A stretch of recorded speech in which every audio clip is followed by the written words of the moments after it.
The first call came in just after midnight. A woman's panicked voice told the dispatcher that something was moving inside her house. She couldn't explain what it was, only that it wasn't a human intruder. She was certain of that.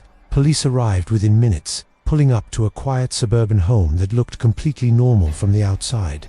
The lights were on. No broken windows, no signs of a break-in. It was a picture of peace. Inside, however, the scene was different. The homeowner, a woman in her late 20s, was visibly shaking, her face pale.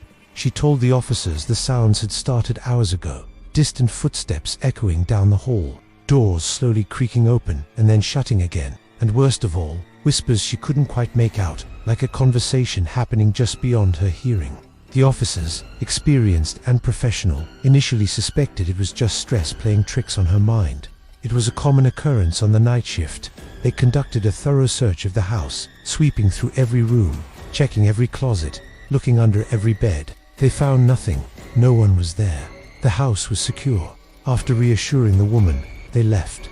But 20 minutes later, the phone at the station rang again.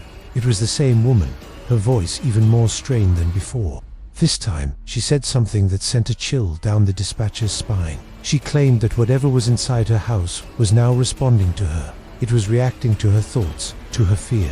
So, the officers returned. As they walked back up to the front door, they immediately noticed something was off. Doors they had personally closed just a short while ago were now standing wide open.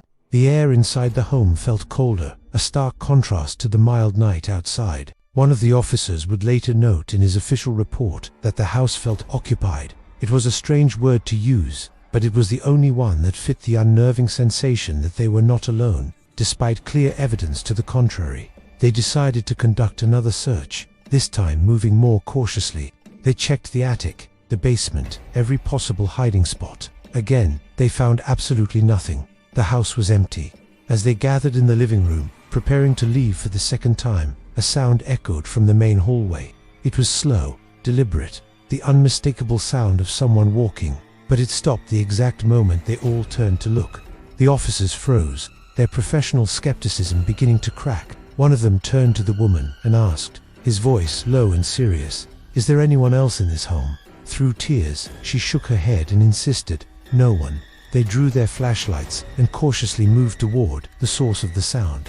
The footsteps had stopped right outside a closed door at the end of the hollow room. No one had entered all night. With their hands hovering near their holsters, one officer reached out and slowly turned the knob. He pushed the door open. The room was completely empty, but as the door swung inward, the temperature plummeted instantly. A wave of intense cold washed over them, so profound it was like stepping into a walk-in freezer. The officer who opened the door physically recoiled, taking a step back into the hallway. Later, when trying to describe the feeling, he struggled for words. He said it was like being watched by something that didn't need eyes. A raw, predatory intelligence was focused on them, and it felt ancient and unwelcome. There was nothing to be done.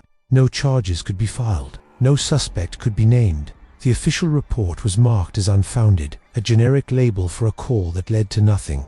But for the officers who were there, it was anything but. The calls didn't stop that night. Over the next few weeks, the family continued to report terrifying activity. Police returned to the house multiple times. Different officers were sent on each occasion, perhaps to get a fresh perspective or to debunk the growing rumors at the station. But the result was always the same. Each visit followed a chillingly familiar pattern. The house would be quiet upon their arrival. The family would be distraught. And then, inevitably, something would happen. A door slamming shut in an empty part of the house. A child's toy rolling across the floor on its own. The distinct feeling that they were being observed followed from room to room. Every officer who entered that house left with the same unnerving conviction. They were not alone. Eventually, the department made a difficult decision. With no physical evidence of a crime and no logical explanation for the events, they couldn't justify sending more units. The calls were logged, but patrols were no longer dispatched. The family was left on their own. Shortly after the police stopped responding, the family moved out. They abandoned the house and many of their belongings, desperate to escape whatever resided within its walls. The house was never officially condemned or declared uninhabitable. No public explanation was ever given for the string of strange incidents. The police file was quietly closed, buried in archives.